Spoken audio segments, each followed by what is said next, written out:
السلام علیکم ورحمت الله وبرکاته. حضرت ابو هريره رضی الله تعالی عنہ د رسول الله صلی الله علیه وسلم څخه دا حدیث شریف را نقل کړی دی. وایي چې تر څو پرې لمر د مغرب د خوا سره راخیږي تر هغه ټیمه پورې د هر چا توبه چې د هغه الله تعالی قبلوي. موږ ته کوشش دا وکړو چې د هر چا هر قسم ګناه، هر څومره وزني، هر څومره غټه ګناه تر څو پورې موږ ته تر قیامته پورې موږ ته الله تعالی موکره کړې ده.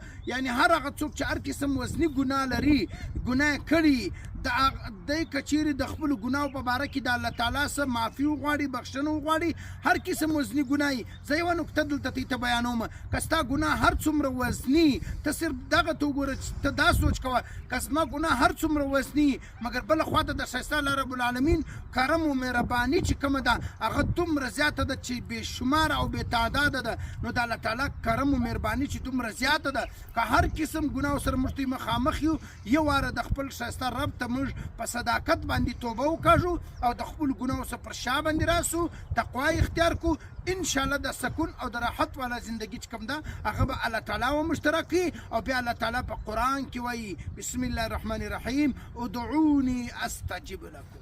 الله وایي ته زما څه وغواړئ. الله تعالی دې موږ ټولو ته پر دې باندې توفیق د عمل کولو را نصیب کړي.